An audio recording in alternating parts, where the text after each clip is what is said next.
La primera pregunta que te faré és això, no? Com sorgeix el projecte?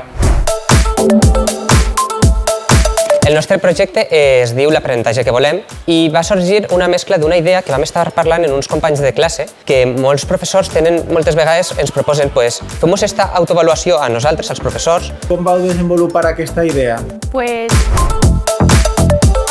Vam fer un qüestionari de 4 preguntes senzilletes per a l'alumnat sobre el professorat, sobre els camps que creiem que hauria tractar. D'aquestes avaluacions que anem a anar fent al professorat, li extraurem una sèrie de propostes per al que puguen millorar cap al següent any.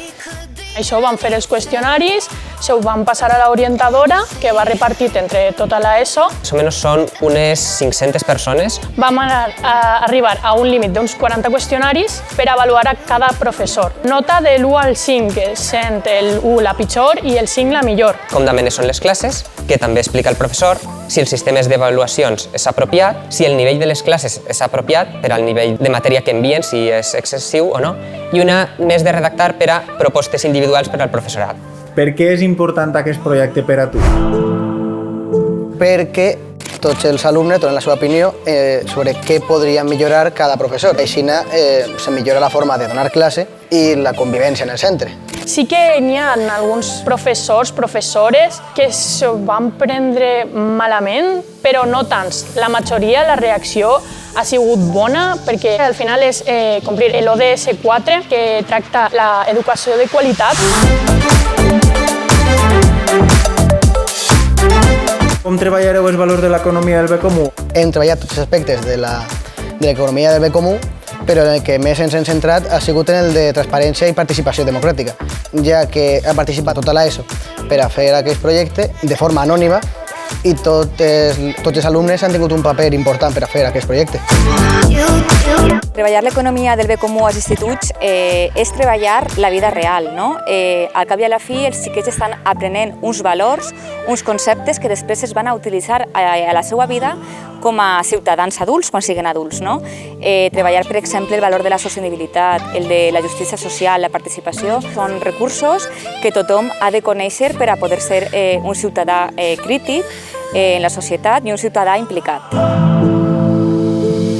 Per si, aquest centre és un dels millors centres que hi ha a nivell d'implementació de noves propostes d'aprenentatge de tota la comunitat de Castelló. En aquest institut, no sé si és per les persones de Borriana o per el que implementen, tenim una molt bona comunitat entre alumnat. En altres instituts, l'educació sol ser molt més tradicional que en aquest. Sol ser més de paper i boli. Treballar per projectes el que fa és ajudar l'alumnat a que siga més cooperatiu. En lloc d'insistir en la competició, que és el que d'alguna forma també tenim present sempre quan estem parlant d'estudi tradicional, sempre competim per tindre una millor nota a un examen, treballar per projectes el que fem és ajudar a que aquests alumnes tinguin capacitat per poder treballar en equip i per poder cooperar, que és el que realment es van a trobar a la vida real i al seu treball quan siguin adults.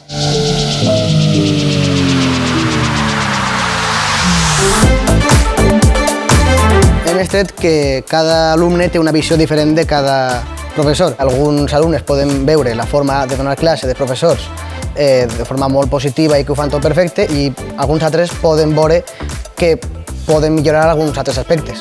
Per a mi aquest projecte és molt important perquè hem treballat tots per una educació millor.